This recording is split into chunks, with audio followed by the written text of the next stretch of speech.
पति पत्नी और वो की कहानी इन दिनों आम सी हो गई है। जब पति पत्नी के बीच वो की एंट्री होती है तो एक नई कहानी बनती है। इस कहानी में हैरान कर देने वाली बात यह है कि तीनों किरदार एक ही पेशे से जुड़े हैं। ऐसे में लव ट्रायंगल की ये कहानी आपको भी हैरान कर सकती है। ये रिपोर्ट देखिए। पति पत्नी और वो का ट्रायंगल। पति पत्नी और वो तीनों पुलिस।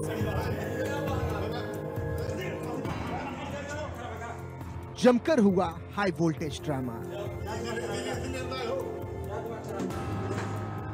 पति पत्नी और वो की कहानी इन दिनों आम सी बात हो गई है। जब पति पत्नी के बीच वो की एंट्री होती है तो एक नई कहानी बनती है। इस कहानी में हैरान करने वाली बात यह है कि तीनों किरदार एक ही पेशे से जुड़े हुए हैं। अब रुख कहानी की तरफ करते हैं। मामला कुशीनगर का है, जहां पति पत्नी और वो का ट्रायंगल सामने आया है। इस ट्रायंगल का खुलासा तब होता है जब कसिया थाने पर तैनात महिला सिपाही ने अपने प्राइवेट आवास पर प्रेमी को बुलाया। इसकी जानकारी पुलिस लाइन में तैनात उसके पति को हुई तो वह मौके पर पहुंच गया। उसने सिपाही पत्नी से दरवाजा खोलने को कहा, लेकिन पत्नी ने इनकार कर दिया। इसके बाद पति ने 112 नंबर पर फोन किया। पुलिस की 112 नंबर की टीम मौके पर पहुंची। तब जाकर पत्नी ने दरवाजा खोला, लेकिन एक दरवाजे में बाहर से ताला बंद कर दिया। पति ने पत्नी से दरवाजा खोलने को कहा, लेकिन वह दरवाजा खोलने को तैयार नहीं थी। बाद में जबरदस्ती दरवाजा खोला गया। इसके बाद कमरे से महिला का प्रेमी बाहर आया। पत्नी के प्रेमी को देखते ही पति ने आपा खो दिया और प्रेमी की पिटाई कर दी।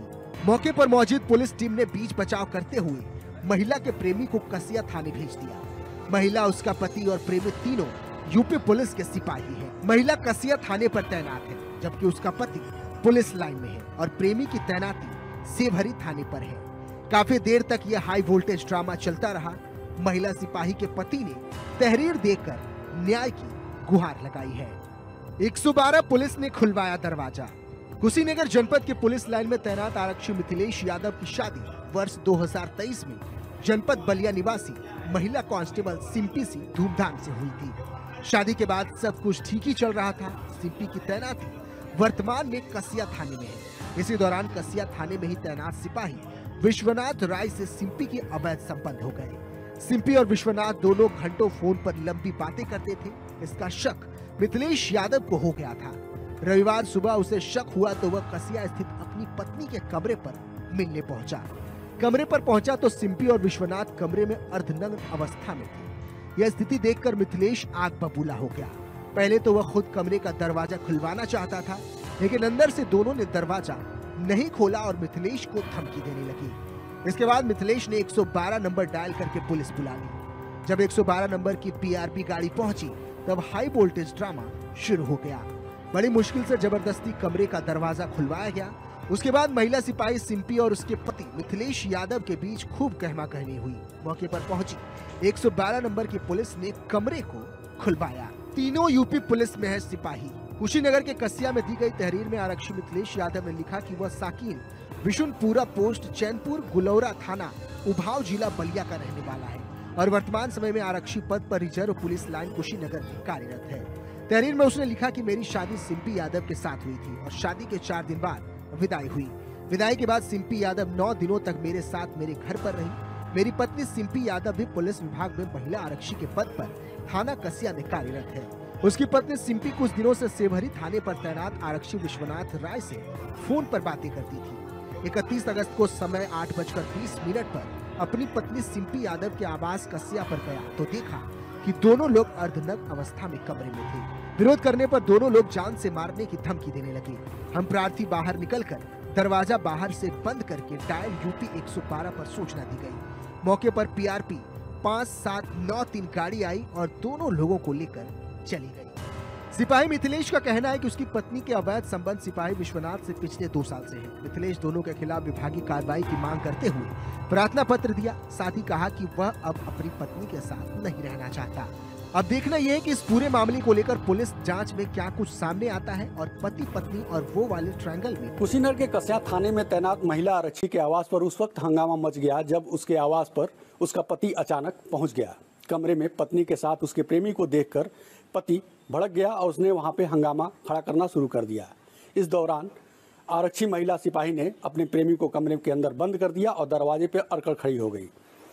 पीड़ित पति ने डायल 112 और स्थानीय पुलिस को बुलाकर प्रेमी को बाहर निकलवाया और पुलिस ने थाने उसको ले गई, जहां पति ने इन दोनों के खिलाफ तहरीर देकर अपनी जान को खतरा बताया है। आपको बता दें कि महिला आरक्षी सिंपी यादव और उसके पति मिथिलेश की शादी 2023 में हुई थी और ये शादी के बाद से कुशीनगर में तैनात थे।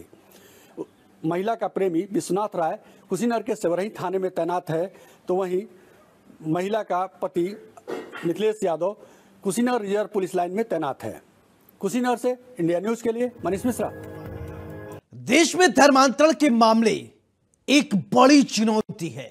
कभी लव जिहाद के बहाने धर्मांतरण कराया जाता है तो कभी इलाज के नाम पर हिंदुओं को ईसाई बना जाता है। बस्ती और आजमगढ़ से सामने आने वाले हालिया मामले में एक बार फिर से सबको हिला कर रख दिया है।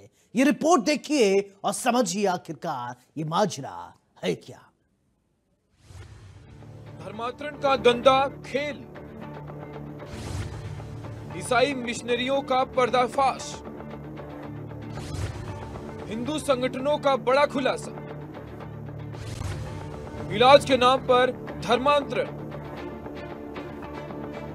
देश के धर्मांतरण के मामले एक बड़ी चुनौती है। कभी लव जिहाद के बहाने धर्मांतरण कराया जाता है तो कभी इलाज के नाम पर हिंदुओं को ईसाई बनाया जाता है। बस्ती और आजमगढ़ में सामने आने वाले हालिया मामलों ने एक बार फिर से सबको हिलाकर रख दिया है।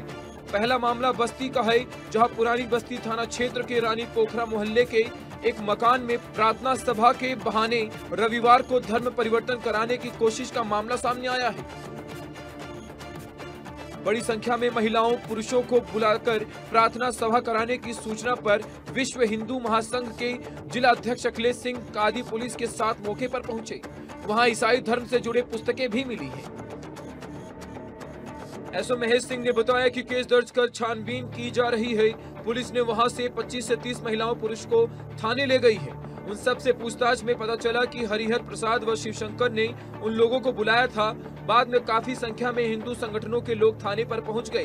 पुरानी बस्ती पुलिस महासंघ के जिला महामंत्री अपर्ण श्रीवास्तव की तहरीर पर 4 आरोपियों हरिहर यादव, अंबिका प्रसाद, शिवशंकर व दुर्गावती के खिलाफ बिना अनुमति प्रार्थना सभा करने के आरोप में केस दर्ज किया गया है।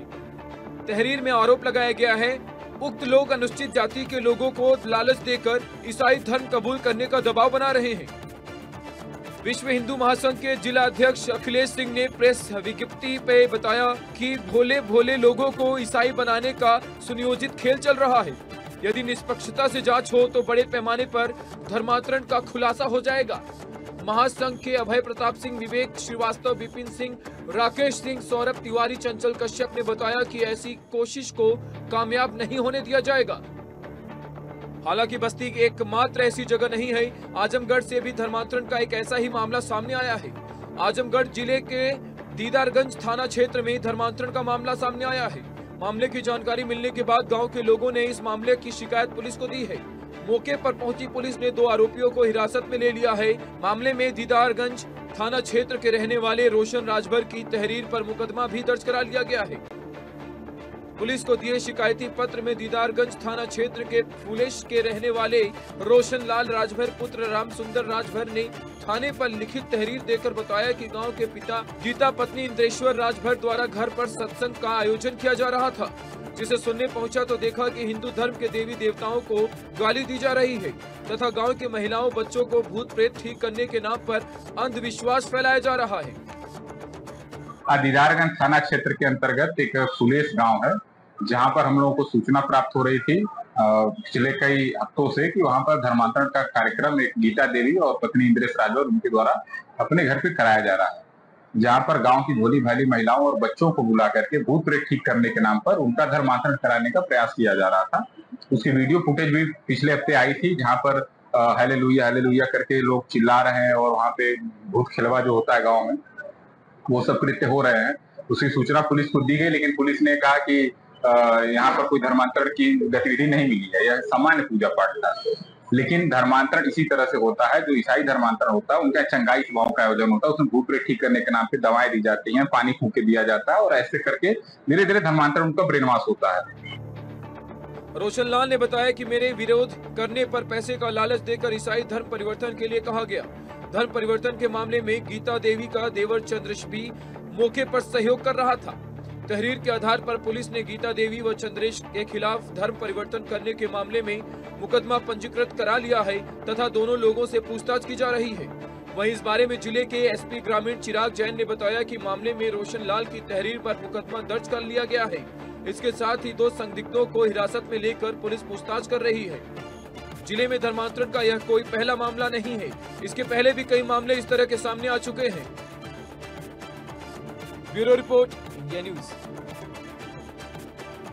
लगातार धर्मांतरण का खेल आजमगढ़ में देखा जा रहा है।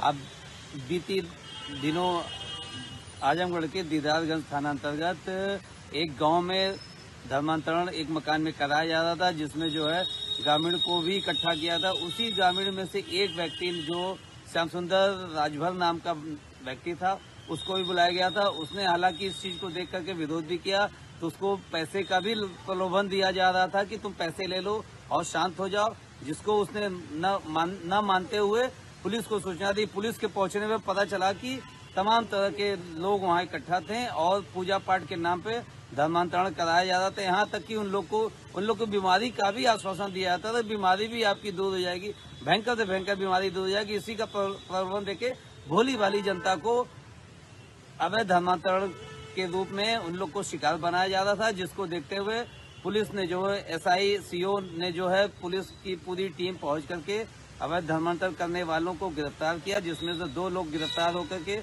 थाने लाए गए। थाने पे पूछताछ चल रही है। अब देखना यह है कि पुलिस उनसे क्या खंगालती है। लगातार आजमगढ़ में देखा जाता है कि अवैध धर्मांतरण के लोग पकड़े जाते हैं, लेकिन फिर भी जो है इस पे लगाम नहीं लग पा रही है और अवैध धर्मांतरण का खेल खेला जा रहा है। हालांकि पुलिस पूछताछ कर रही है। पूछताछ में पता चलेगा कि इनका कितना बड़ा सिंडिकेट है और कहां कहीं के नेटवर्क फैले हुए हैं और अब तक इन्होंने कितने लोगों को धर्मांतरण का शिकार बनाया जा चुका है। Atul Agarwal, India news, Azamgarh. गुरुग्राम में हनी ट्रैप के मामले ने सबको हैरान कर दिया है। बुजुर्ग को कॉल करके फंसाया। क्या है ये पूरा माजरा, समझिए और देखिए और रहिए सावधान।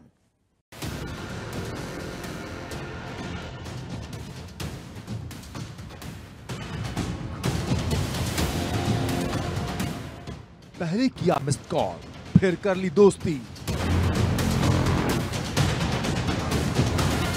बुजुर्ग के साथ हुई हमबिस्तर, हनी ट्रैप में फंसा फाइनेंसर।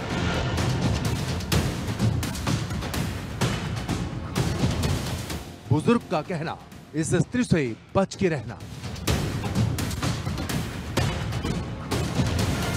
दिल्ली से सटे गुरुग्राम में एक हैरान करने वाली वारदात सामने आई। वारदात ऐसी कि आप भी सोच में पड़ जाएं। 2 महिला और एक बुजुर्ग, महिला शातिर तो बुजुर्ग फाइनेंसर, फोन कॉल पर दोस्ती और फिर हनी ट्रैप की साजिश।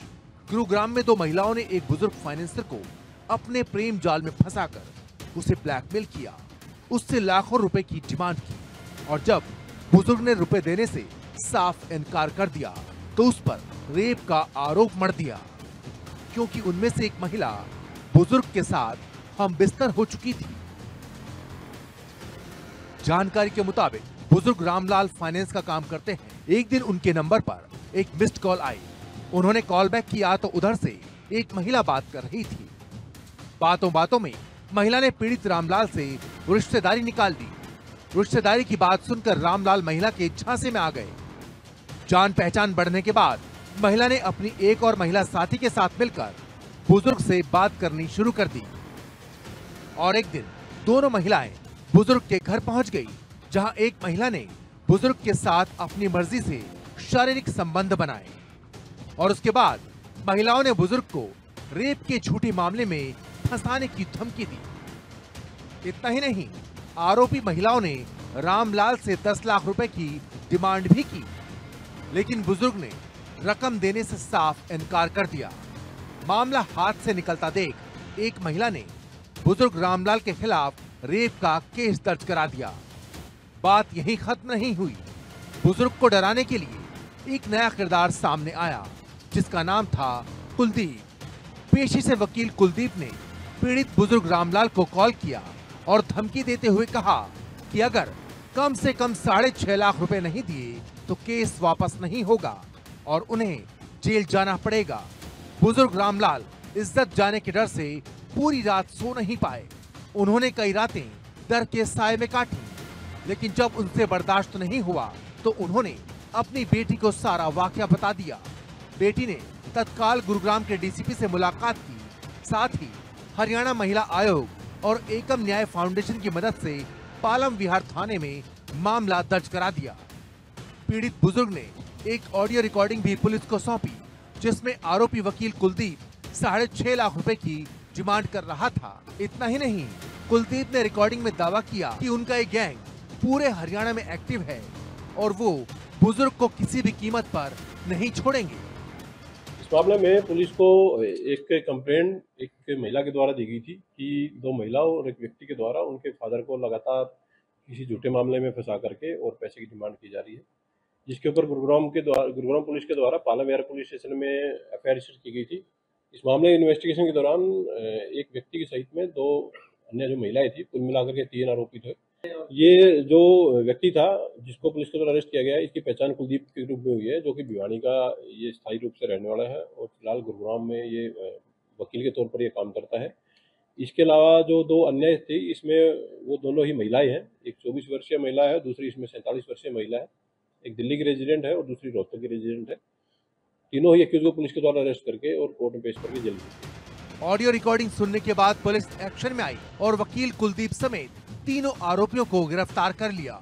गिरफ्तार की गई महिलाओं का नाम आशा और कंचन है। कंचन हरियाणा में रोहतक के सेक्टर 27 की रहने वाली है, जबकि आशा दिल्ली के रतन विहार की। वहीं उनका साथी एडवोकेट कुलदीप मलिक हरियाणा के भिवानी का रहने वाला है। आरोपी आशा ने बताया कि उसने रामलाल से रिश्तेदारी निकालकर उनकी सारी बातें पता कर ली थी, जिसका फायदा उन्होंने बुजुर्ग रामलाल को ब्लैकमेल करने में उठाया। आपको बता दें कि ये गैंग हरियाणा और आसपास के इलाकों में एक्टिव है। ये दोनों महिलाएं अपना टारगेट ढूंढती हैं और फिर उनके साथ घुल मिलकर उन्हें हनी ट्रैप में फंसाती हैं। इंडिया न्यूज आपको आगाह करता है, इस स्थिति से बच के रहना। गुरुग्राम से इंडिया न्यूज के लिए गुलशन ग्रोवर की रिपोर्ट। लव जिहाद के मामले देश में थमने के नाम ही नहीं ले रहे हैं। आए दिन कोई न कोई लव जिहाद का शिकार हो रहा है। ऐसे में गाजियाबाद के मुरादनगर थाना क्षेत्र में एक युवती ने तहरीर देकर सनसनीखेज खुलासा किया है, जिसने सबको चौंका कर रख दिया है और लव जिहाद वाले गैंग का पर्दाफाश किया है। ये रिपोर्ट देखिए।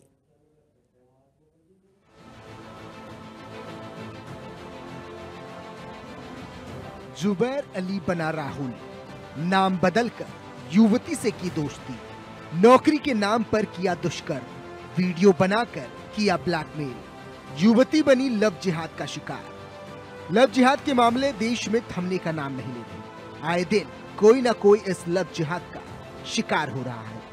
ऐसे में गाजियाबाद के मुरादनगर थाना क्षेत्र में एक युवती ने तहरीर देकर सनसनीखेज खुलासा किया है। पीड़िता का आरोप है कि एक युवक ने राहुल नाम से खुद को हिंदू बताकर पहले नौकरी का झांसा दिया और फिर होटल ले जाकर दुष्कर्म किया। यही नहीं, उसने पूरी वारदात की वीडियो बना ली और ब्लैकमेल करना शुरू कर दिया। बाद में युवक ने अपनी असली पहचान जुबैर अली बताई, जिससे युवती को गहरा सदमा लगा। एक लड़का था, उसने मुझे पहले अपना नाम राहुल बताया था, फिर बाद में मुझे पता चला था, उसने मुझसे जॉब के अकॉर्डिंग मिला था कि मैं आपकी जॉब लगवा दूंगा। और फिर उसने मुझसे बातें करनी स्टार्ट कर दी।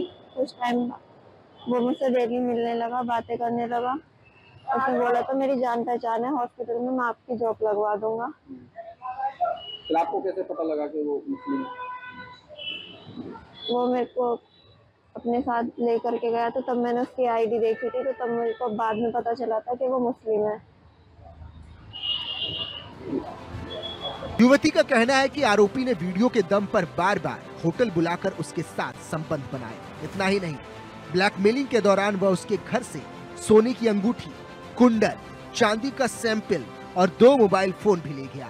जब पीड़िता ने विरोध किया तो आरोपी ने साफ धमकी दी कि अगर पुलिस में शिकायत की तो वह जेल से जल्द छूट कर आ जाएगा और बाहर निकलते ही युवती और उसके परिवार को चाकू से काट डालेगा। पुलिस ने मामले की गंभीरता को देखते हुए आरोपी के खिलाफ नई भारतीय संहिता BNS 2023 की धारा 64, धारा 308 और धारा 351 में मुकदमा दर्ज कर लिया है।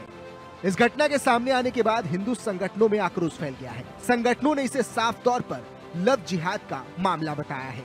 हिंदू संगठनों का कहना है कि युवक ने हिंदू नाम राहुल बताकर युवती को फंसाया और बाद में अपनी असली पहचान उजागर की।